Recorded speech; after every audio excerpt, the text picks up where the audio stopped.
Alors, ce soir, j'ai apporté ma mémoire Et oui, j'ai vu ça, tu avais et une puis Bible. mes yeux. Parce que cette conférence est un peu spéciale.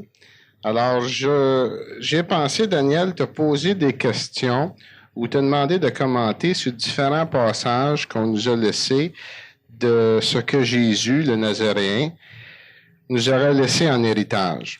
Et puis, j'aimerais que tu les C'est commentes. original, c'est la deuxième conférence qu'on va faire sur le Nazaréen.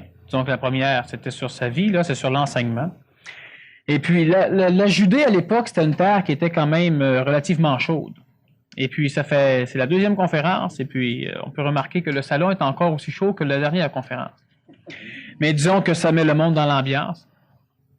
Mais ça fait deux conférences, ça fait 2 fois que l'air climatisé et tout le tralala, faut croire que c'est ça, faut se mettre dans l'ambiance. Alors, je commence. Alors, on va essayer de, comme je disais, de réchauffer la salle. C'est ça. Lorsque Jésus était à Capharnaüm, dans les débuts de ses enseignements, voici ce qu'il a dit, et j'aimerais à ce que tu commentes ça. Dès lors, Jésus se mit à prêcher et à dire, « Convertissez-vous, car le royaume des cieux est proche. » Fait que là, tu vas me lire des morceaux de la Bible comme ça. C'est ça. Et puis, j'aimerais à ce que tu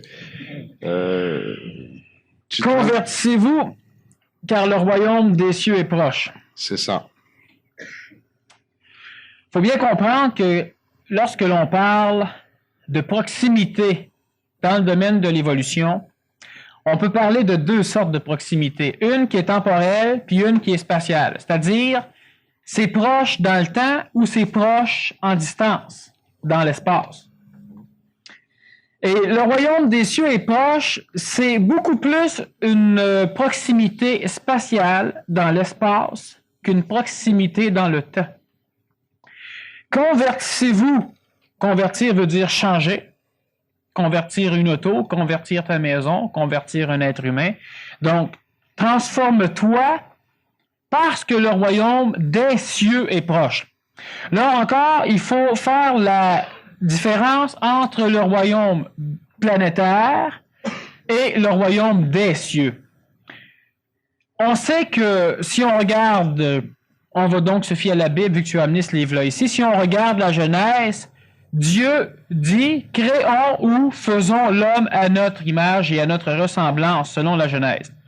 Maintenant, on peut remarquer qu'en réalité, du moins dans la vie, l'homme créa Dieu à son image et à sa ressemblance et il le plaça dans le ciel pour après ça faire plein de conneries et remettre la responsabilité de toute leur création dans les mains de ce Dieu-là. Il y a le ciel, il y a les cieux, selon le Nazaréen, selon Jésus. Et le royaume des cieux parle donc de plusieurs cieux, comme la Genèse parle de plusieurs dieux. En fait, il y a 3 cieux, un ciel et un domaine planétaire. Ce domaine planétaire-là va contenir le ciel. Et à l'extérieur du domaine planétaire, donc à l'extérieur de ce que l'homme peut connaître, il y a les cieux. Convertissez-vous parce que le royaume des cieux est proche, veut dire par là que si tu te transformes toi et tu devrais te transformer, d'ailleurs le Nazaréen a donné d'autres détails sur la transformation, le pourquoi, le comment et le vers quoi. Si tu te transformes, c'est que tu te mets en état de pouvoir recevoir des énergies divines des dieux dans les cieux et non pas du Dieu dans le ciel. Le ciel étant relié à l'astral planétaire, donc à la psychologie de l'homme.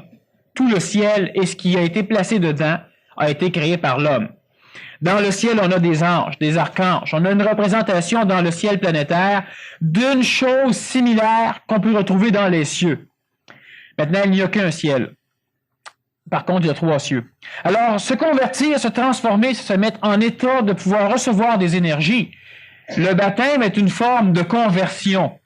En te baptisant, tu peux recevoir l'Esprit Saint, l'intelligence active ou l'énergie supramentale, c'est la même chose.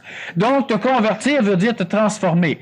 Par la conversion, il y a évidemment la purification. Il y a, mais qui est surtout symbolique lors du baptême, là, tu as expliqué ce qu'était le ciel un peu. Peux-tu expliquer ce que sont les trois cieux avant d'entrer dans la définition du royaume? Ben, vois-tu, le royaume des cieux, c'est simplement être capable, à un moment donné, de pouvoir connaître ce qui se passe à l'extérieur de l'enveloppe planétaire. Donc, à l'extérieur du ciel, il y a les cieux. L'âme va au ciel. C'est normal. L'âme, c'est la psychologie de l'homme. Et à la mort du corps physique, cette âme-là va être réingurgitée, c'est-à-dire va être digérée par l'astral planétaire, c'est-à-dire par le ciel.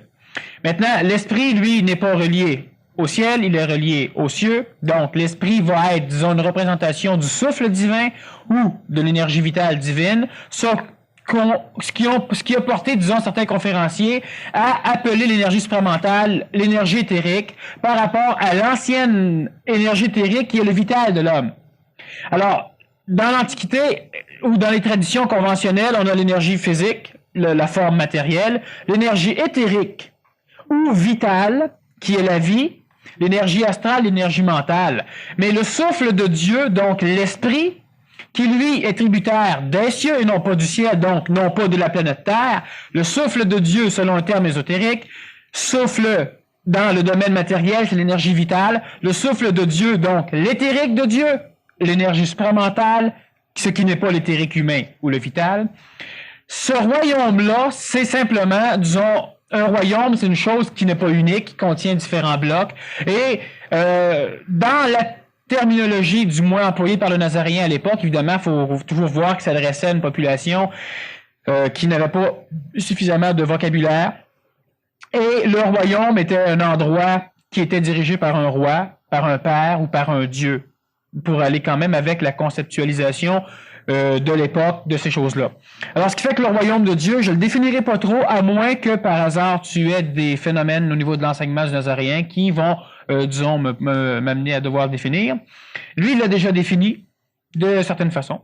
Alors, ce qui fait que se convertir, c'est se transformer. Se transformer, pourquoi? Parce que c'est pas en temps, c'est pas dans le temps que le royaume des cieux va arriver chez l'homme, c'est en distance. À l'instant même où tu vas réussir à pouvoir connaître ce qui se passe sur la terre, donc dans le ciel, connaître le physique, le vital, l'astral et le mental, tu es en train de te transformer. Tu es différent de la masse. Et te transformant, tu deviens donc en contact avec le cieux, les cieux, disons le premier cieux, qui est l'énergie supramentale. Comme je te dis, le Saint-Esprit, c'est ça, qui descend sous forme de ce que tu voudras dans la psychologie de l'homme, hein, pour le traduire, pour le transcrire, pour le transmettre. Mais c'est quand même cette énergie-là qui est le souffle de Dieu, donc qui est le corps éthérique, donc qui est le supramental dans notre terminologie aujourd'hui, mais qui à l'époque pouvait être appelé l'Esprit Saint, l'Esprit pur, l'Esprit Saint, le Saint-Esprit, celui qui amène l'homme saint d'esprit. L'esprit, on veut dire par là évidemment le niveau mental, et automatiquement, ben, c'est l'énergie, l'intelligence active, c'est le savoir instantané, c'est ce qui était l'Esprit Saint, et c'est l'énergie supramentale. Alors, le royaume des cieux est proche en espace, pas en temps. En temps, il est aussi loin que toi tu veux qu'il soit loin, et il est aussi près que toi tu veux qu'il soit près. Maintenant, il y a une démarche à parcourir, et cette démarche-là, c'est la conversion. Convertir ne veut pas dire croire, c'est un début. Si tu ne connais rien et tu ne crois pas, tu commences par connaître, apprendre que ça existe. Après ça, tu dois croire que c'est ça. Tu risques de te faire de te tromper de temps en temps, mais du moins c'est une démarche. Et lentement, ce que tu crois, tu dois le convertir en connaissance. Et ça, le mental va le faire. L'astral va croire. L'entité physique et vitale va découvrir. L'astral va croire. Le mental va comprendre. Tu es converti. Et là, tu as accès à l'Esprit Saint, donc à l'énergie supérieure, au royaume des cieux. Alors, pour résumer, c'est donc dire que, selon toi, ce qu'il voulait dire, c'est, lorsqu'il a dit que le royaume des cieux est proche, c'est que le royaume des cieux est en nous, ou nous entoure. Non, toute la conversion et toute la démarche possible est en toi. Ce qui fait que tout ce qui est en toi te met le royaume des cieux à la portée de ta main facilement. Mais le royaume des cieux n'est pas en toi. Et le Nazaréen... Il n'est pas manifesté. Non. Mais il est là. Tout est là. Le royaume du ciel est en toi. Le ciel au complet est en toi. Continue, tu vas voir. OK. Alors, je passe à une deuxième deuxième enseignement qui est dans les meurtres et colères. Vous avez entendu qu'il a été dit aux anciens, tu ne tueras pas. Celui qui tuera sera passible de jugement. Et moi, je vous le dis, quiconque se fâchera contre son frère sera passible de jugement. Alors, j'aimerais ce que tu commentes là-dessus. Disons que le mot important à l'intérieur de ça, c'est jugement. Oui. Alors, disons que qu'est-ce que le jugement? Pourquoi juger? Pourquoi ne pas juger? Celui qui juge, d'une certaine manière, de la même manière, il sera jugé. C'est un enseignement du Nazaréen. Là, je te résume, disons, pourquoi et qu'est-ce que le jugement? Vas-tu juger quelqu'un? Disons que je vais expliquer ça d'une façon... Lui aurait pu l'expliquer de la même façon, de façon plus spirituelle, disons que expérimentale, même si c'est similaire. Si, à l'intérieur de toi, tu perçois à l'extérieur quelque chose, un individu, par exemple, qui commet un acte, et toi, à l'intérieur de toi, tu vas prendre l'individu, c'est-à-dire ce que tu en perçois, et tu vas le placer dans un endroit qui va être le mal. L'individu est mauvais. Hein? Il est mal, il est mauvais. Ce qui fait qu'en toi, tu devras ouvrir une porte. Le mal, prendre l'idée et la perception de l'individu, le placer à l'intérieur et refermer la porte. Tu viens de juger l'individu, tu l'as catalogué comme étant mauvais. Mais tous les fois que tu devras juger un individu et le placer au niveau du mal, tu devras ouvrir les portes du mal en toi, et à chaque fois, il y aura du mal qui va rejaillir, et tu devras placer l'idée de l'individu, mais l'individu reste ce qu'il est, donc lui, il n'est pas du tout touché par ça. Tu refermes les portes. Ce qui fait que tous les fois que tu juges un individu comme étant mal, par exemple, tu laisses à l'intérieur de toi, et tu n'as pas le choix parce que tu dois le placer dans le mal. Ce qui fait que, vibratoirement parlant, tu dois donc admettre qu'il est mal, tu permets au mal de naître en toi, ce qui fait que tu seras jugé de la même façon, c'est-à-dire que toi, vibrant le mal, parce que remarque qu'un individu qui est complètement relaxé, tout ça, dira pas « Ah, lui, il est mauvais ». Lui, il est mauvais. Puis il faut faire attention. OK? Le mal est en lui quand tu juges mal. Et la bonté est en toi quand tu juges bien. Maintenant, ce qui arrive, c'est que, ouvrant les portes du mal, du bon, de tout ce que tu voudras, automatiquement, tu laisses les énergies de ton astral surgir en toi au niveau de ta conscience, venir te manipuler, ce qui va faire en sorte que ta vibration au complet va être dominée et assujettie à la vibration de la porte que tu viens d'ouvrir, disons le mal, ce qui fait qu'à l'intérieur de toi, il y a le mal. Ce mal-là va te mettre en concordance, donc en résonance avec le mal de l'astral planétaire, ce qui fait qu'automatiquement, toi, tu es placé, donc tu es rabaissé au niveau de l'astral planétaire, au niveau du ciel, tu es replacé au niveau du mal planétaire. Donc, automatiquement, au lieu de prendre l'individu et le placer réellement dans une forme mâle, tu te prends toi et c'est toi qui te places dans l'astral en relation avec la vibration du mal planétaire. C'est toi qui te places là. Donc, comme tu vas juger l'autre, automatiquement, tu vas devenir vibratoirement parlant le jugement de l'autre et automatiquement, en résonance avec l'extérieur au niveau du champ planétaire astral, donc au niveau du ciel, et en résonance avec l'entité que tu vibres là, tu es en relation avec, donc tu es placé là. Ce qui fait qu'en réalité, un individu qui juge ne fait que se juger, c'est-à-dire qu'en réalité, il ne juge absolument rien, il ne fait que se placer lui dans un endroit typique, dans un aire astral particulière, et c'est le jugement du ciel. Le ciel, évidemment, c'est tout ce qui, à partir de la planète matérielle, allait jusqu'à l'astral planétaire. Alors, du moment que tu juges quelqu'un, lui, tu le touches pas. À moins que tu veuilles le manipuler par la force physique, l'amener en prison ou etc. Mais en réalité, lui, au niveau du ciel, il n'est pas jugé par toi. Par contre, toi, tu es jugé comme tu juges. Parce que tu es ton propre juge, pour la simple raison que, comme je te dis, lui, il est mauvais, faut y faire attention. Automatiquement, je me place en vibration qui va tomber en résonance avec l'astral en question. Ce qui fait que je vais être manipulé par les forces du mal, ou par les forces de la jalousie, ou par les forces de la peur, ou n'importe quoi. Mais automatiquement, moi, je laisse des traces de mon action, de moi-même, dans l'énergie. Donc, mauvaise, si je parle de mauvais. Ce qui fait qu'à la longue, Ben moi, disons, on parle d'un livre. Mais le livre, c'est l'astral, la matière qui enregistre comme une cassette ou comme un appareil photographique. Et à la longue, ben, si je passe mon temps à juger du monde mauvais, ben moi, je viens vivre des actions dans le domaine du mauvais. Ce qui fait que si quelqu'un peut voir, disons, les annales akashiques se reliant juste à ma vie à moi, on parle donc d'un livre, ben évidemment, je vais être jugé de la même manière que j'ai jugé. C'est-à-dire que toi, toute la majorité de ta vie, tu l'as passé au niveau de l'astral bas, au lieu de le passer au niveau de l'astral haut. Donc, jugeant à l'extérieur n'est pas influencé par ton jugement, mais toi, tu te mets en résonance vibratoire avec ça. Donc, automatiquement, tu inscris dans ce livre-là qu'on appelle les annales akashiques, ou le livre, je me souviens plus du nom au niveau de la Bible, et tu es automatiquement jugé par le Dieu du ciel, comme toi, tu as jugé les hommes. Oui, puis à ce moment-là, si tu juges souvent et que tu accrédites Tu ouvres les portes le souvent, mal, à ce moment-là, tu rouvres les portes souvent, puis tu baisses ton taux vibratoire, ce qui fait que tu es jugé toi aussi. ce qui permet aussi à l'astral de plus en plus bas, selon le taux vibratoire, d'entrer et de circuler en toi. C'est d'ailleurs le peu d'astral vibratoire, disons, bas, qui est en toi, qui va ouvrir les portes pour t'amener au jugement. Ça fait un cercle vicieux. Continuellement. Mais le fait de juger, c'est pas simplement en ce sens qu'il y a un Dieu qui se sent vexé quand tu fais sa job. C'est lui qui doit juger, c'est pas toi. Alors quand tu juges, il va te juger pareil pour te punir. C'est pas ça le phénomène. Juger, c'est quoi? Tu es laid, tu es beau, tu es gentil, tu n'es pas gentil, tu es mauvais, tu es satanique, tu es bon, tu es... Ça change quoi à toi? Que tu y sois ou que tu y sois pas, je peux penser n'importe quoi, ça ne changera rien à toi.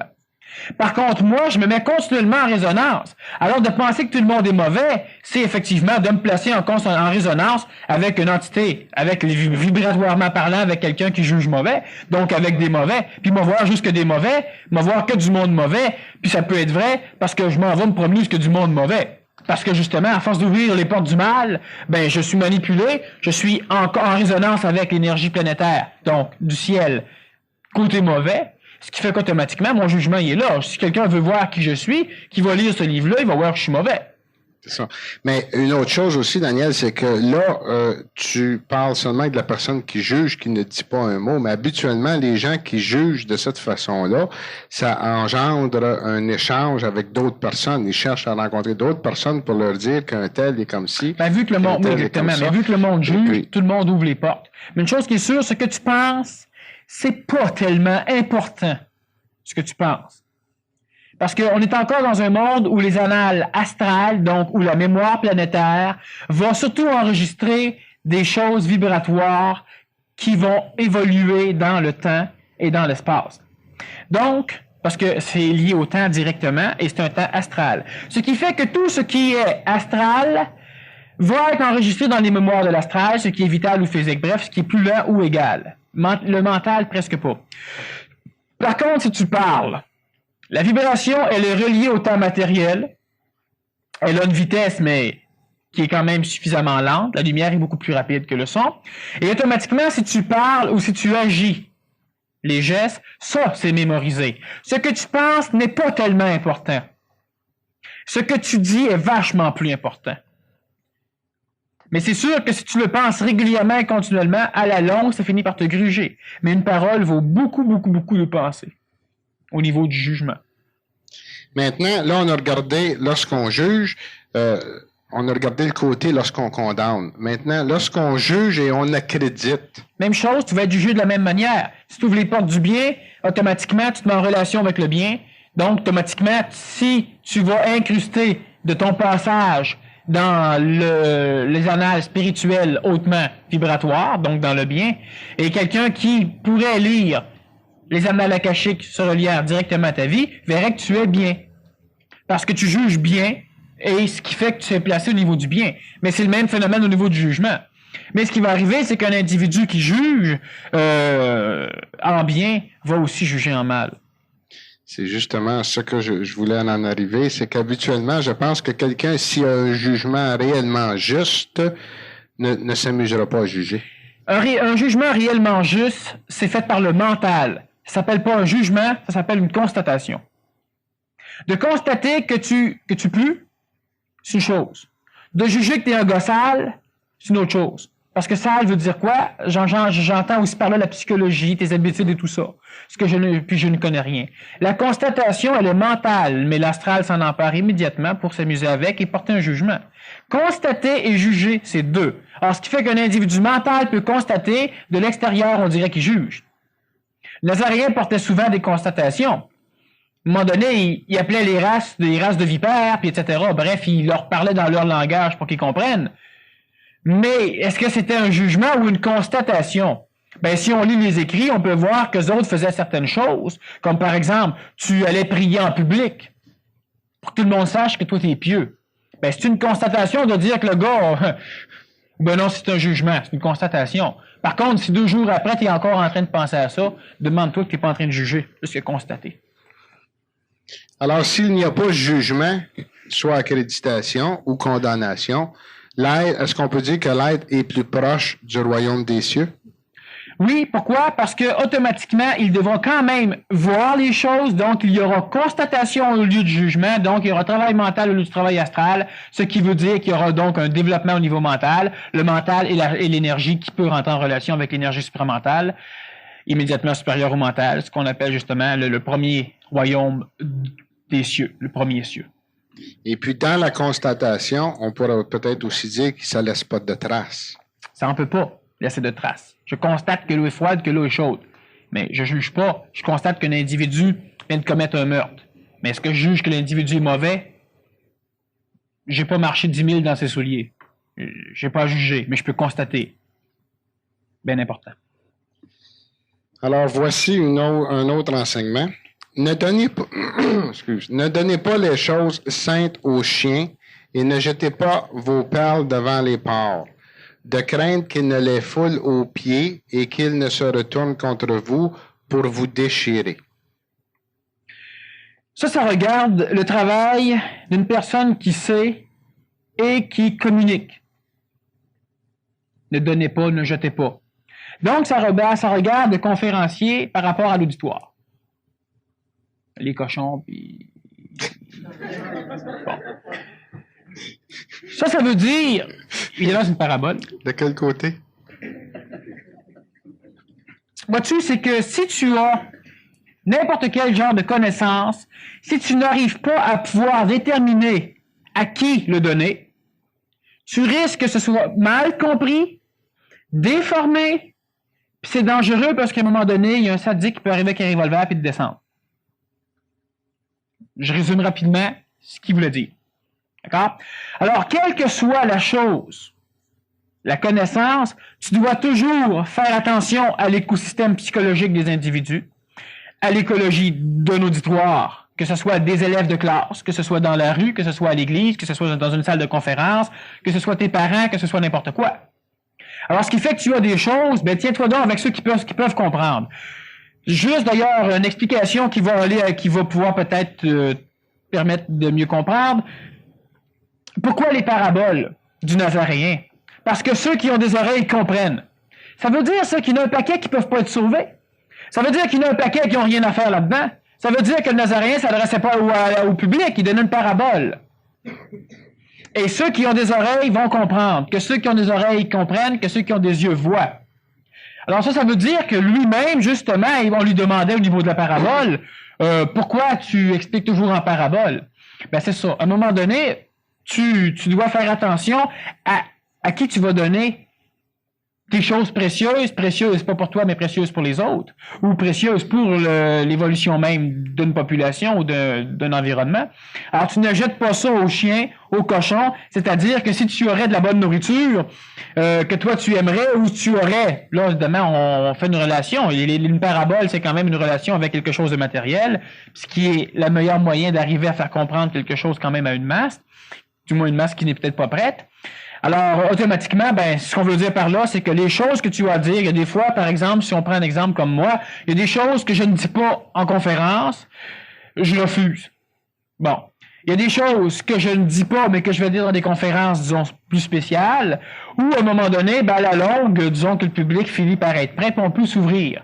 Mais je dirais pas ça dans un symposium ou une conférence, je vais t'inviter où j'ai jamais été, puis le public me connaît pas. Disons qu'on fait attention. Pourquoi? Parce que si tu y vas trop loin, tu risques de pas pouvoir sortir. alors les cochons et les chiens vont justement fouler aux pieds ce que tu leur donnes et ils peuvent même se retourner sur toi, te mordre ou te tuer. Alors, c'est ça. Ça veut dire que tu apprends des choses, tu veux communiquer. Fais attention à maudit avec qui tu communiques. Puis, essayez-le, vous allez le vivre. Les cochons, les pourceaux et les chiens vont vous mordre. Ça peut être vos parents, ça peut être, bon, ben là, on prend l'expression du Nazaréen, mais il y a une chose à faire, c'est qu'il faut faire attention à qui on communique nos choses, surtout à ceux qui connaissent un peu plus. Mais je pense que, en général, les gens qui cheminent, qui atteignent justement un certain niveau de connaissance, ils commencent à penser qu'ils connaissent des choses et qu'ils communiquent à d'autres à l'extérieur, le vivent, ça. Ils le vivent certains parce qu'ils jettent tout ça au pourceau. Il n'y a pas de retour d'énergie, donc tu gaspilles ton énergie. Et non seulement tu la gaspilles, mais en plus, tu risques de payer royalement le prix parce que ça peut se revirer contre toi parce que c'est pas prêt. Ça veut dire que si tu as l'orgueil de vouloir communiquer parce que tu sais qu'il faut que tu communiques, ça veut dire que tu n'es pas capable de discerner ceux qui peuvent comprendre et ceux qui ne peuvent pas comprendre. Ne pouvant discerner, tu risques de payer pour parce que là, c'est l'ego, c'est l'orgueil, donc c'est l'astral qui te domine. Le Nazaréen, lui, se foutait bien de passer pour un fou. C'est une parabole. Maintenant, il faut bien aussi remarquer que les apôtres n'étaient pas du monde extrêmement brillant. Parce que plus souvent qu'autrement, les apôtres, après l'enseignement du Nazaréen en public, demandaient aux Nazaréens, peux-tu nous expliquer telle parabole? Et à un moment donné, il a fallu qu'ils leur disent aussi d'en face, qui êtes-vous? Vous ne comprenez rien. Puis souvent, homme de peu de foi, c'était à ses apôtres. Crime, tu prends du pain, tu le multiplies, tu prends du poisson, tu le multiplies. Ah, ça, c'est pas pire. Tu marches chez eux pour aller les rejoindre, puis là, ils sont tous en panique. Tu sais, je pense que si tu marcherais ces eaux, j'aurais moins peur que si tu multiplierais du pain. Mais vu que l'estomac primait beaucoup, tu as commencé par manger avant de voir le miracle, mais quand tu as marché sur l'eau, ça allait plus, puis quand tu calmes une tempête, ça va plus. Bon, alors, il faut toujours voir l'enseignement lui-même, et puis un individu qui commence à parler, à donner, à enseigner, qui commence à avoir des connaissances, soit parce qu'il est en contact avec l'énergie hautement spirituelle, mémoire du supramental, ou avec l'énergie directement supramentale, ben l'individu qui a trop d'ego risque de brûler vif. Il risque d'être détruit par le fait justement qu'il veut communiquer, l'orgueil de communiquer, l'orgueil de montrer que l'on sait, et souvent l'orgueil, pas de le montrer, mais de se le dire à nous. De le prouver, nous autres. Oui, donc on le montre, mais on se le dit à nous. Pas, Daniel, qu'il y en a qui vont cheminer pendant 10, 12, 15 ans à lire tous les bouquins qui peuvent mettre la main dessus, puis là, à un moment donné, ils trouvent quelque chose, alors ils sont prêts à tout y aller, sauf qu'il n'y a pas rien, ce qu'ils ont maintenant qui est précieux pour eux, ils le donnent à n'importe qui, parce que ils veulent le faire, ça c'est l'ego, c'est l'orgueil qui s'exprime, puis c'est dangereux, c'est extrêmement dangereux. Puis ce que le Nazaréen veut dire là, c'est ça. Ce que tu as de précieux, donne-le pas aux pourceaux, aux cochons ou aux chiens, parce que les autres risquent de pas comprendre, de pas reconnaître, donc ils vont le fouler aux pieds, c'est-à-dire qu'ils vont piler dessus, hein, et ils risquent de se retourner en plus, contre toi et te mordre. Fait qu'il faut que tu fasses attention à ta barouette, ce qui fait qu'à un moment donné, un conférencier ou n'importe qui veut pas dire, ben, tu veux le forcer à le dire, il veut pas le dire, si lui sait pourquoi il veut pas le dire, s'il te le dit, tu risques de payer pour. Parce que s'il te le dit, il va s'arranger pour que tu puisses pas le mordre. Tu vas te mordre les doigts de toi. Maintenant, si on revenait aux paraboles, tantôt tu as mentionné que la parabole était faite pour ceux qui pouvaient comprendre, mais est-ce qu'il n'y aurait pas aussi, Daniel, quelque chose dans la parabole qui fait que selon chacun qui écoute ou qui commence à lire les paraboles, selon son taux vibratoire, a une compréhension allant avec son taux vibratoire? On appelle ça une non-compréhension en termes ésotériques. Oui. Hein? Tu comprends pas ou tu comprends. Par contre, tu peux penser que tu comprends, tu peux croire que tu comprends, tu peux croire que tu comprends, tu peux être bien sûr que tu comprends, puis un jour tu comprends. Alors, la parabole est quand même faite justement pour ça. Il y a ceux qui ne peuvent pas comprendre, il y a ceux qui sont susceptibles de comprendre, puis il y a ceux qui savent. Alors ça c'est la trilogie raciale ésotérique. Elle est là, elle est irréversible, ben ça s'arrête là. Il n'y a pas d'autres racistes au niveau de l'ésotérisme. Il y a ceux qui savent, il y a ceux qui peuvent savoir, puis il y a ceux qui sont les autres. Alors, ce qui fait que tu ne donnes pas justement aux pourceaux, tu donnes pas à ceux qui ne peuvent pas recevoir. À moins de le dire en parabole. Tu le dis en parabole, pour ça, c'est simplement pour, dans une masse, passer un message pour que le message se rende aux oreilles de ceux qui ont des oreilles. Mais encore là, tu fais fi de ceux qui n'ont pas d'oreilles. C'est normal, c'est pas le temps, ils peuvent pas comprendre. Ça sert à rien de vouloir faire comprendre à quelqu'un qui peut pas comprendre, qui devrait comprendre. Il n'y a rien à faire. Puis là, c'est dangereux en crime, parce que tu peux te faire mordre, tu peux te faire tuer. Alors, il n'y a rien à faire. On veut souvent penser, on veut souvent croire, parce qu'on a peut-être peur un peu de faire partie de ceux-là, quoi qu'on espère que non, que tout le monde peut comprendre, puis que les paraboles, c'est fait pour tout le monde, ou que l'enseignement, c'est fait pour tout le monde. C'est pas fait pour tout le monde, c'est fait seulement pour ceux qui sont susceptibles de pouvoir comprendre. C'est pas fait pour les autres. Les autres, si c'est pas le temps, c'est pas le temps. Si un jour ils arrivent à comprendre, c'est le temps. C'est fait pour eux autres aussi. Mais il y a des individus qui vont naître, qui vont vivre sans jamais savoir pourquoi. Mais l'individu qui arrive sur la planète Terre, qui se réveille tout d'un coup, qui vit, lui, il vit, il se demande rien. Il est sur un grand wagon qui est la planète Terre. Tout va bien, il s'en va, m'emmener, il meurt, puis il n'a jamais su ce qu'il a fait, il n'a jamais su ce qui s'est passé là. Ceux-là, c'est les pourceaux. C'est-à-dire que c'est pas péjoratif, c'est-à-dire que c'est pas un jugement. Hein, c'est simplement une parabole. Alors ceux-là, c'est ceux à qui tu ne dois pas donner. Parce qu'il n'y a rien à leur donner à eux autres. La vie va se charger, pas toi, la vie va se charger de leur donner ce qu'ils ont besoin pour un jour, beaucoup plus tard, beaucoup de jours après, n'est-ce pas, quelques milliers de jours après, arriver à pouvoir peut-être faire partie de ceux qui comprennent. Mais ça, c'est normal. Ça, il faut le comprendre. Ce n'est pas celui qui m'aura dit « Seigneur, Seigneur » qui entrera au royaume des cieux, mais celui qui aura accompli la volonté de mon Père céleste. Ils seront nombreux à me dire en ce jour-là, « Seigneur, Seigneur, n'avons-nous point fait des prophéties en ton nom? En ton nom, n'avons-nous point expulsé les démons?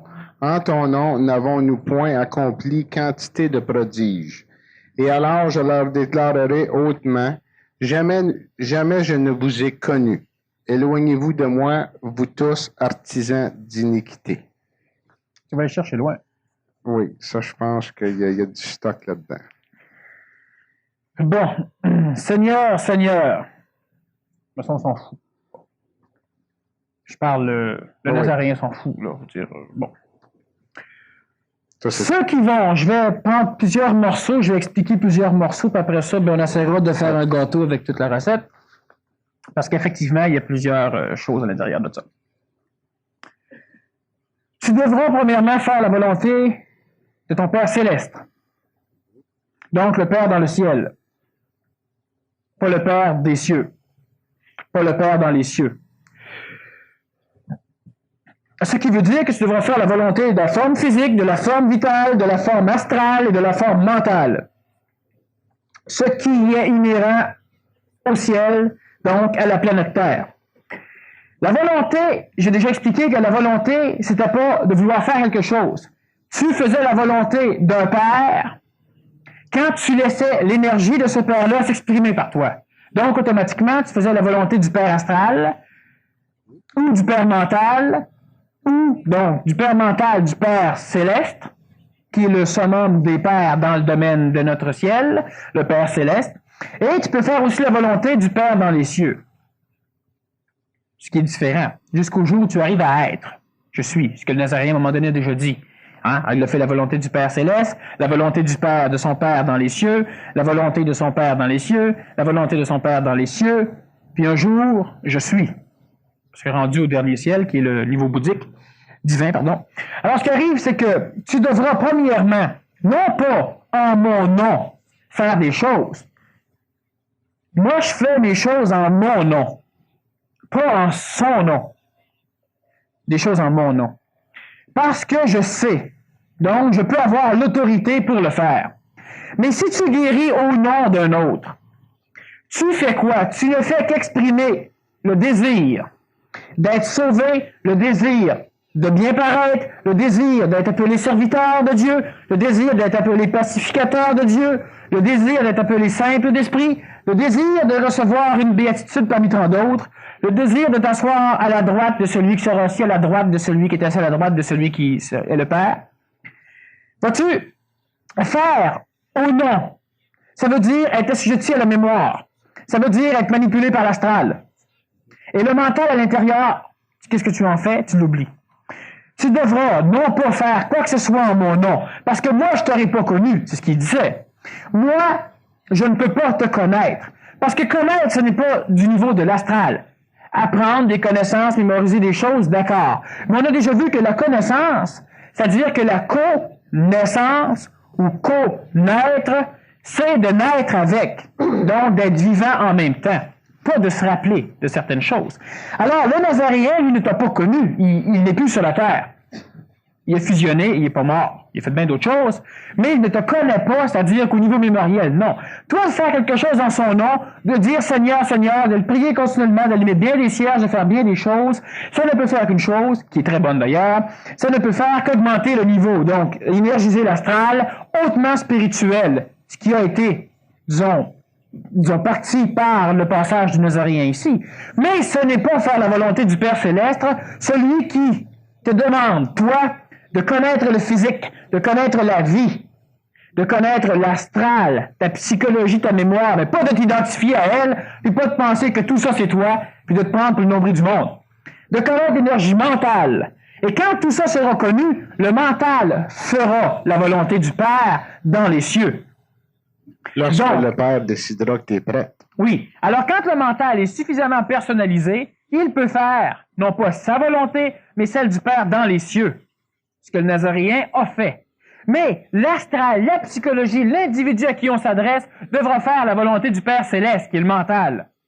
Et le Père Céleste, quand il fera sa volonté, c'est quoi la volonté du Père Céleste? C'est de faire la volonté du Père dans les cieux. Quand tu auras la volonté du Père Céleste, donc quand tu seras mental, tu pourras, comme le Nazaréen, dire « Je ne fais pas ma volonté, mais celle de mon Père, Père dans les cieux ». Faire ta volonté, ça veut dire, je ne fais pas ma volonté, donc ma volonté est que je ne suis plus manipulé. Sinon, c'est pas ma volonté que je fais, c'est la volonté de l'astral que je fais. C'est la volonté de tout ce qui me manipule que je fais. Mais si je peux dire, je fais ma volonté, c'est que je suis plus manipulé par l'astral, donc je suis mental. Et là, je peux dire, seulement là, je peux dire, je ne ferai pas ma volonté parce que je suis le maître à bord, et je ferai la volonté du Père. Alors, le Nazaréen dit que tu ne devras pas Seigneur, Seigneur, pas prier, pas espérer, pas tout ça, non. Pas faire des miracles en mon nom. Le miracle, c'est quoi? C'est l'expression d'une forme vitale ou d'une forme astrale. Mais le miracle, c'est quoi? C'est rien. C'est un résultat, pas un but. Alors, tu fais des guérisons, tu fais des choses, c'est le but. Parce que tu veux être sauvé. Parce que tu viens me voir en me disant, Seigneur, j'ai fait ça en ton nom. Tu veux être sauvé. C'est pour ça que tu as fait ça. C'est égoïste, c'est astral, parfait. Mais tu peux pas venir me voir me dire ça, parce que pour me voir, tu dois faire la volonté du Père Céleste. Donc, tu dois être mental, ce qui fait que tu fais une chose parce que c'est intelligent. C'est-à-dire que parce que c'est harmonieux. Pas juste pour toi, parce que c'est intelligent, parce que c'est harmonieux dans l'ensemble. C'est pas l'astralité. Donc, tu fais la volonté du Père Céleste bien avant. Et quand tu auras fait la volonté du Père Céleste, ben, tu pourras être en contact avec le Père dans les cieux, ça va de soi. Alors, ce qui fait que n'entrera pas dans le royaume des cieux que celui qui aura fait la volonté du Père Céleste. Et le royaume des cieux, c'est les 3 niveaux de royauté, disons, des cieux, qui sont à l'extérieur, extraplanétaire, à notre ciel planétaire. Donc, quand tu as fait la volonté du Père Céleste, tu es assujetti au niveau mental, tu as la volonté, tu exprimes l'énergie mentale, donc tu peux contrôler les éléments ici, tu peux contrôler l'astral, le vital, donc opérer des guérisons, tu peux contrôler le physique. Automatiquement là, quand tu auras fait la volonté du Père Céleste, tu seras admis ou tu pourras être admis dans le royaume des cieux. Pas parce que tu fais des miracles, tu fais disparaître des Boeing. Mais à ce moment-là, comme tu dis, Daniel, tu peux opérer des miracles, soit des guérisons. Moi, j'appelle pas ça des miracles, disons une guérison, là, parce que ça s'explique très simplement, selon moi. Mais si tu le fais, il faut que tu fasses sûr que si c'est pas la volonté du Père, que c'est bien proche, qu'il n'y a aucun ego dedans. Si c'est l'ego, t'es fait. Tu perds ton temps comme le bonhomme qui a déjà passé 80 années à apprendre à marcher sur l'eau. Hein? Puis il aurait pu prendre une chaloupe à la place puis traverser tous les jours, ça aurait été bien mieux. Alors tu pratiques, tu fais des guérisons. Ah, c'est pour aider autrui, moi je suis altruiste. On appelle ça de la vantardise, hein? On appelle ça comme le pharisien qui fait ses prières en plein milieu de tout le monde. Moi c'est pour le bien d'autrui. Oui, parce que ça te fait plaisir en maudit de le faire du bien. Hein? Bon, ben c'est pour ton bien à toi. C'est bien normal, mais sache-le. En faisant ça, je peux être sauvé. Sauvé. Voyons donc, qui c'est qui peut être sauvé? À part une chose aberrée, idiote, imbécile, qui tombe dans une flaque de boîte ou de flaque d'eau, Tu passes, tu le ramasses, tu le mets à côté. Et un sauvé. Mais vu qu'elle est imbécile, elle risque encore de retomber dedans. On la sauvera pas tous les jours. C'est pas d'être sauvé, l'idée. OK? C'est d'arriver à comprendre. Tu vas te sauver toi-même. Il y a juste les sots qui peuvent être sauvés, c'est le cas de le dire. Parce qu'il faut bien comprendre que si un individu guérit quelqu'un, il exprime l'énergie vitale. Il exprime l'énergie vitale. Mais mobilisé par son astral, son ego, son orgueil. Si ce n'était pas dans le plan de vie de l'autre personne qu'il guérit, d'être guéri à ce moment-là. Tu ressuscites quelqu'un qui devait mourir, tu commets un meurtre. Ouais. Puis tu vas payer comme si tu avais tué quelqu'un qui devait rester en vie. Ça, c'est important en crime. Tu as une leçon à apprendre, tu es malade. Où j'arrive, je te guéris. Parce que moi, je connais rien des maladies. Il y a plusieurs sortes de maladies, plusieurs sortes de guérisons. Alors, moi, je connais rien. Moi, je suis guérisseur. Moi, je fais les voies de Dieu. Je fais, bon, je veux copier le Nazaréen. Je fais ça en son nom. Alors, j'arrive puis je te guéris. Crime, t'as passé 30 ans de ta vie à vouloir te rendre malade pour apprendre de quoi? Ça, c'est inconscient. Moi, j'arrive, clac. Là, faut que tu recommences 30 ans encore à te rendre malade. Faut que tu saches en crime qui guérir. Pourquoi tu penses que le Nazaréen disait du monde, le Nazaréen disait du monde, OK, ta foi t'a guéri. Mais il guérissait pas tout le monde. Parce qu'il donnait des conditions à certains, puis il posait des questions. Qui crois-tu que je suis? Tu penses que je peux te guérir? Comment? Bon, ben, m'aller chez vous. Non, viens pas chez moi. T'as même pas besoin de venir chez moi. Parce que moi, je suis centurion, j'ai des soldats. Puis quand je commande à l'un d'aller, il va. T'as juste à dire quelques mots. Ça va être correct. Parfait. J'ai pas vu une foi aussi forte que toi ici, t'es guéri. Mais il testait, il checkait en crime. Il guérissait pas n'importe qui. À un moment donné, il y a du monde qui venait lui voler une guérison. Il se retournait, puis un instant, il parlait avec. Il l'aurait rendu malade, hein? La personne qui a touché son vêtement, ben, il l'aurait rendu malade. Puis il lui a demandé, puis elle lui a parlé. C'est correct. Va-t'en, c'est correct. Ben, c'est ça. Lui peut guérir parce que lui, il est mental. Mais lui, il était plus que mental. Il était relié aussi avec il faisait la volonté du Père dans les cieux, donc il était même au niveau du supramental. Mais lui pouvait le faire. Mais pas quelqu'un qui veut guérir comme ça. Lui, c'est dangereux en tabarouette. Il guérit au nom de Dieu ou au nom du Nazaréen, en sa mémoire. Mais il comprend rien puis il connaît rien parce qu'il n'est pas. Il n'a pas l'autorité de le faire. Puis l'autorité, c'est pas quand je te donne un symbole ou quand je te baptise. C'est quand tu finis par faire les voies du Père Céleste que tu es autorisé à faire les choses dans le domaine de la matière, pas quand tu fais les voies du Père Astral.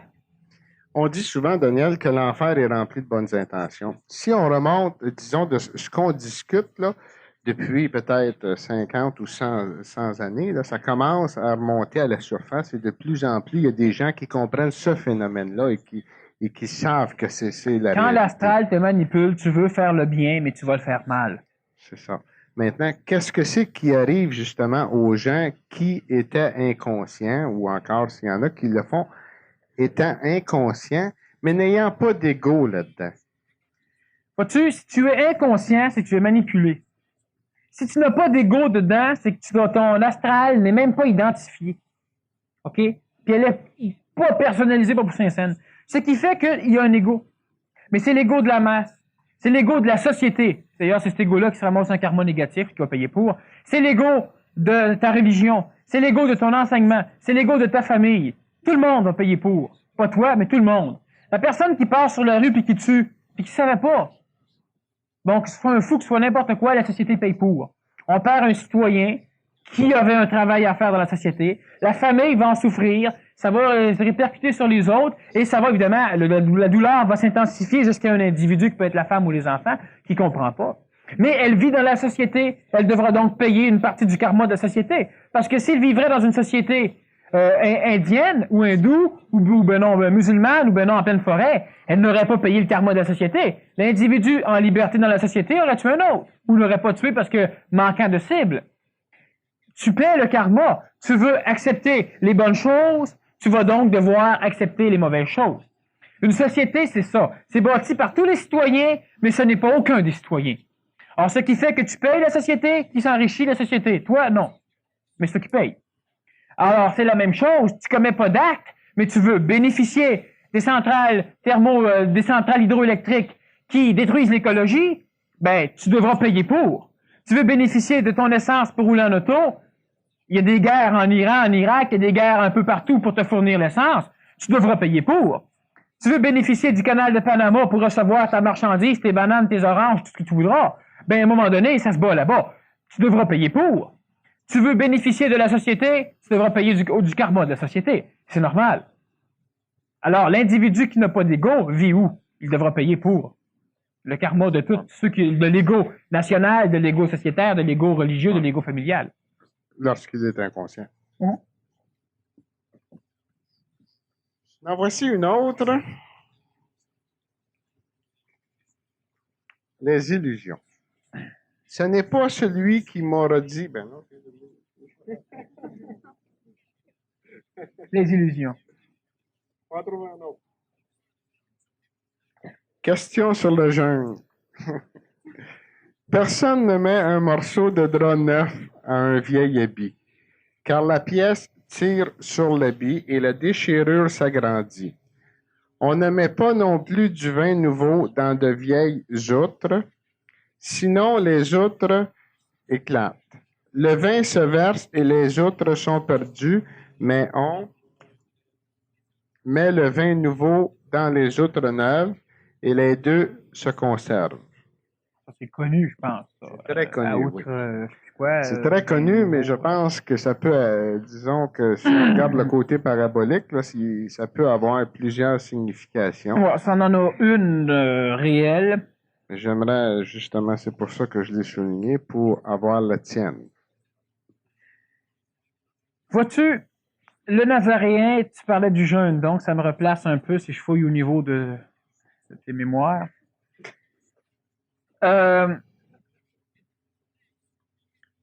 Ses disciples jeûnent pas pendant que tous les autres jeûnent. Alors on lui demande, puis lui explique justement, et patati patata, que c'est pas ce qui rentre qui va souiller, puis à un moment donné, il s'en va au niveau de... Il explique cette parabole-là. Cette parabole-là explique simplement que vous jeûnez tout le monde, parfait. Fait que moi, je jeûnerai pas. Ça va vous frustrer, on appelle ça briser des formes en langage d'aujourd'hui. Briser des formes. Pourquoi briser des formes? Parce que si tu prends une nouvelle connaissance, une énergie nouvelle, on est au niveau plan supramental présentement, et tu fous ça dans des vieux concepts, des vieilles conventions, une religion qui date de 2000 ans, qui n'a pas changé, des choses que tu crois parce que tu les as appris ou parce que tout le monde y croit ou parce que, etc. Moi, j'arrive avec de quoi de neuf, je te mets ça là-dedans, je brise les urnes, les outres. Pourquoi? Ben, c'est ça. Il y en a qui se suicident, il y en a qui paniquent, il y en a qui sont à Saint-Jean-de-Dieu, Louis-Hippolyte Lafontaine, disons, pour changer le nom. Alors, c'est ça. Tu dois donc briser, c'est-à-dire que tu dois lentement transformer, adapter. Vous devez briser vos concepts, perdre vos croyances. Vous devez abandonner le vieux. Ça ne veut pas dire de te faire un lavage de cerveau, mais ça veut dire qu'au niveau de l'importance que tu attaches aux choses qui sont vieilles, ça, cette importance-là doit disparaître. Donc, tu as des connaissances mémorielles, mais tu n'attaches plus d'importance. Tu es donc une outre neuve, dans lequel on va pouvoir mettre du vin neuf et on ne risquera pas de briser. Tu as un vieux vêtement, ce vêtement-là, à cette époque-là, disons, on parle de tissu là qui déchire. Si vous essayez de mettre une patch après vos pantalons, ben ça déchirera pas le pantalon. Mais à cette époque-là, les vêtements étaient surtout faits en peau. C'est des vêtements qui étaient foulés, qui étaient tannés. Alors, donc, à un moment donné, ces vêtements-là, ce qu'ils font, c'est qu'ils rétrécissent. Au lavage, etc., c'est le cuir. Hein? Bon. Avec la majorité des soies végétales qu'ils prenaient à l'époque. Alors, ce qui fait qu'une pièce de tissu neuf, à cette époque-là, si tu la cousais dessus, ben après le lavage, elle rétrécissait. Ce qui fait qu'elle va accentuer la déchirure dans le vêtement. Alors, c'est pour ça que, disons, que c'est pas compréhensible aujourd'hui. Là, ben, à l'époque, c'était bien brillant de dire ça, parce que c'est ce qui se passait. Fallait que tu salisses au coton la pièce neuve, la rendre vieille, pour l'adapter là. Mais salir une pièce neuve pour la rendre vieille, donc quand t'es la bonne grandeur, là tu peux accoudre, elle fera rien. Ça veut dire être diplomate. Ça veut dire premièrement, soit faire des paraboles, mais la parabole c'est pas encore assez souillé. Ça veut surtout dire de rien dire puis essayer de t'organiser pour plaire à tout le monde, même si tu as des nouvelles connaissances, mais en essayant de les déformer pour plaire à l'ancien vêtement. Alors ce qui fait que les ça c'est du point de vue du conférencier, donc. Ouais, mais le conférencier fait même pas ça, il brise des formes aujourd'hui. Mais pendant longtemps, il a fallu qu'on fasse ça parce qu'on en a tué et on en est mis en prison pour bien moins que ça. Tu avais un qui a dit que la Terre était ronde puis tu passais tes vous en prison. Alors, il fallait pas peut-être leur dire en plus qu'il y a plusieurs dieux, puis blablabla. Bon. Alors, ce qui fait qu'aujourd'hui, tout ce que tu fais, c'est que tu brises des formes, hein, et puis, donc, les outres sont neuves, le vêtement est neuf, tu es fin prêt, et là, on peut mettre un vin nouveau à l'intérieur de ça, ce qui fait qu'automatiquement, il n'y a pas de problème. C'est ce que ça veut dire. Alors, quand les pharisiens, puis tous ces mecs-là, venaient dire aux Nazaréens, imagine-toi, c'était pas lui, il fallait aller dire ça, que ces apôtres devraient jeûner parce que c'était le sabbat. Premièrement, lui va leur dire que l'homme n'est pas fait pour le sabbat. Le sabbat était fait pour l'homme. Alors donc, l'homme peut transformer le sabbat comme il veut. Et puis, c'est ça. Les outres, etc. Fait que moi, j'ai ma gang d'épis, on bouffe. Puis on se lave pas les mains, puis c'est pas grave. Puis les autres, ils se lavent les mains jusqu'au coude, selon ce qui leur a été enseigné par Isaïe, etc. Puis le Nazaréen, ils haïssaient justement ceux-là. Et puis, juste pour la tradition, puis tout allait bien, puis c'était bien le fun. T'arrives là-bas avec ta gang, tu fais des guérisons, tout le monde commence à te croire, puis t'es carrément à l'extérieur du sabbat. Il a même fait des guérisons dans le sabbat. Bon, c'était bien niaiseux. Est-ce que c'est interdit de mourir pendant le sabbat? Bon, on peut aussi guérir pendant le sabbat. Lorsqu'il est arrivé, à ce moment-là, il y avait beaucoup de formes à briser parce que... Aujourd'hui, fais-moi confiance qu'il y en a en crime. Il faut briser à coups de hache parce qu'ils sont solides dans le Mais dans ce temps-là, il y en avait beaucoup à briser aussi. Il y en a beaucoup probablement plus autant qu'aujourd'hui. Oh, il y en avait moins. Il y en avait moins dans ce temps-là? Aujourd'hui, tu fais des miracles, on te passe à la télévision, tu fais disparaître des Boeing puis des tours Eiffel, là, OK, je sais qu'il y a un organisme là-dedans, mais n'empêche que tu fais ça, puis le monde te traite de magicien. Ceux qui font des guérisons sont poursuivis en justice, pratique illégale de la médecine. Alors, je veux dire, aujourd'hui, il y a bien plus de Nazaréens ici, serait en prison, puis il aurait passé, à moins qu'il se passe à travers les murs, puis même là, on s'est organisé pour y trouver une loi qui leur a interdit de faire ça.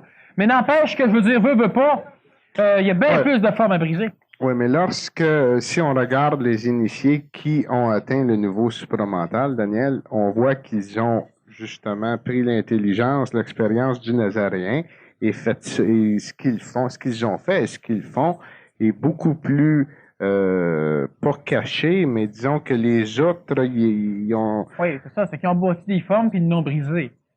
Oui, mais plus subtilement et puis moins, disons, ouvertement. Mais maintenant, il est temps qu'on commence à taper à coups de marteau.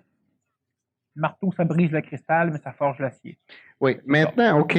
Oui, d'accord. Mais ici, là, ça, c'est du point de vue un peu de ceux qui connaissent. D'après moi, là, ce que c'est que tu as mentionné, tu t'adressais ou tu as donné des exemples de conférenciers briser des formes. Mais qu'est-ce que c'est que l'individu qui chemine, lui, est-ce qu'il peut en briser des formes lui-même? Bien, la vie va y en briser sous forme de Kohan, disons que sous forme d'initiation vivante et rapide, qui va lui permettre à un moment donné, ça brise la forme dans son concept. Parce que qu'est-ce qui fait briser les formes? Soit que c'est une autorité, ou c'est la souffrance, donc la vie.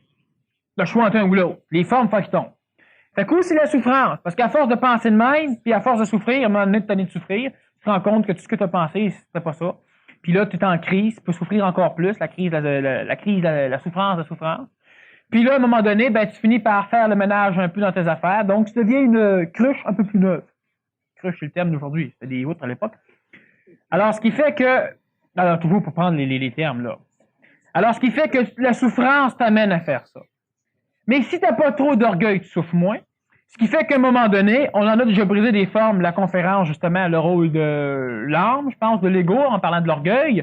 Bon, mais ceux qui ont brisé des formes chez certains, sauf que ce monde-là, il y en a qui sont revenus, puis on va pouvoir parler bien mieux ensemble, travailler bien plus, la vie va pouvoir leur montrer bien plus de choses. Alors, on montre autant, mais avant, ils ne voyaient pas.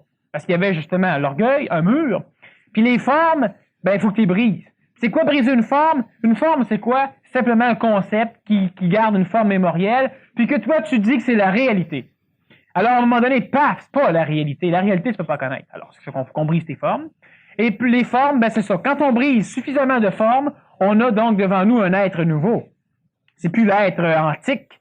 C'est plus l'être qui supporte sous ses épaules 2000 ans de tradition, ou 1000 ans de tradition, ou 500 ans de tradition, ou 20 ans de tradition. C'est un être neuf.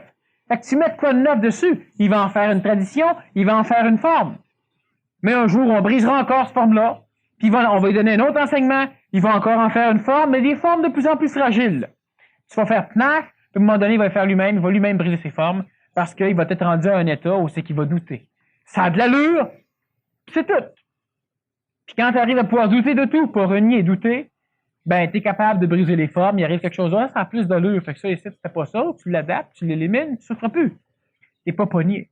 Alors, disons que c'est ça. Ça, c'est extrêmement important de faire attention pour pas que les cruches, faut mal dire les outres ou les urnes, les cruches se brisent en mettant un vin nouveau dedans. Donc, tu nettoies, tu prends des cruches neuves, dans ce sens, disons, matériel du terme, puis là, tu peux mettre du vin neuf. Et le vin, évidemment, c'est très ésotérique alchimiquement parlant. Le vin, c'est le sang du Christ, mais le sang, c'est ce qui va cheminer dans le corps de l'homme, ce qui va entraîner en vibration à peu près tous les plans de l'homme, les plans que l'homme vit. Et si on regarde la messe, même, tu as le corps du Christ, tu as le vin. Le vin, c'est le vin même, c'est une essence spirituelle, justement, qui te permet de, en tout cas, je vais juste donner une idée. Alors, le fait même qui parle de vin, parle de connaissance. Pour faire la relation, parce qu'il donnait pas des paraboles de même avec. C'était, veut dire, quelqu'un qui connaît un peu la symbolique peut aussi arriver à comprendre. Oui, mais il faut que tu étudies le symbolique, puis c'est pas accessible partout. Non, mais disons que c'est la parabole, c'est une forme, c'est comme une carte de tarot. C'est un enseignement caché. Puis quelqu'un qui connaît la symbolique va comprendre. Ou tu connais, tu as de la connaissance qui fait que tu peux comprendre ça sans avoir à passer par les... Le semeur. Semeur. Voici que le semeur sortit pour semer. Et comme il semait, il tomba des grains le long du chemin, et les oiseaux vinrent et les mangèrent. Et il en tomba sur...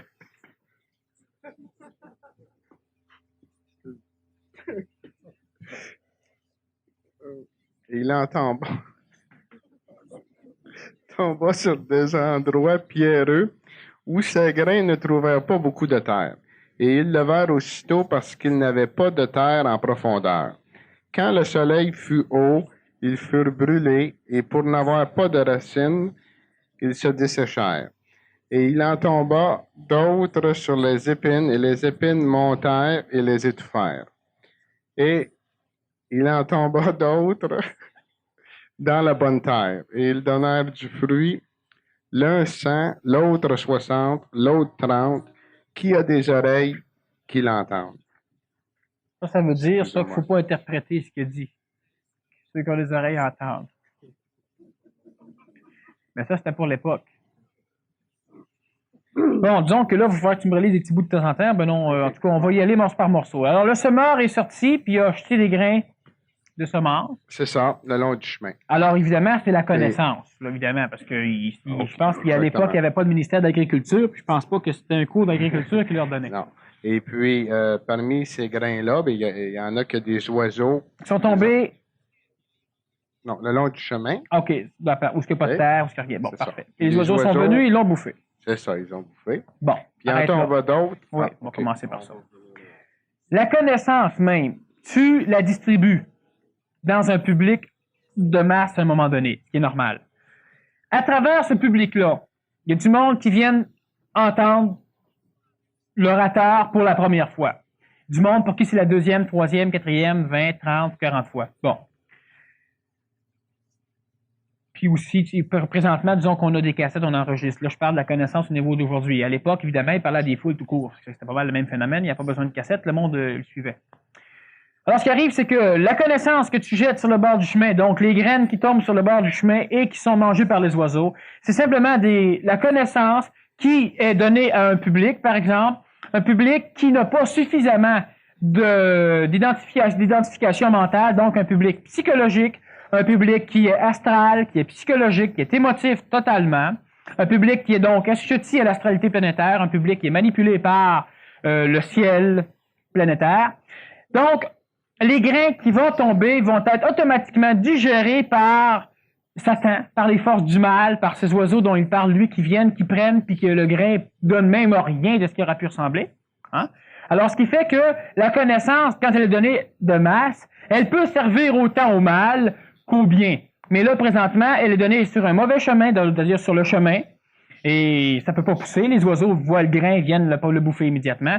Fait que même la connaissance supramentale, qui peut être répartie, et elle est répartie, on n'a pas le choix, dans un peu partout, comme le semeur va jeter son grain. Alors automatiquement, si elle va dans un endroit, dans la psychologie d'un individu, où tout est rentré pour pouvoir aller astiner le libraire ésotérique du coin, ou pour pouvoir donner une raison à quelqu'un, tu viens par un titre, tu reviens pas après. Alors, tu viens, puis pour ça, tu repars. Ah, je savais, il pense comme moi, mais tu reviens plus jamais le voir. C'est tombé dans un endroit où il n'y aura jamais de pouce, où il ne va jamais rien se passer. Puis là, tu vas t'en servir, toi, pour essayer de prouver que tu sais, pour essayer de dénigrer quelqu'un, pour, etc. Alors, ce qui fait que la connaissance qui va sur le bord de sous-chemin tombe dans une psychologie qui est bassement astrale, c'est-à-dire vibratoirement parlant. Donc, une psychologie très orgueilleuse, très émotive,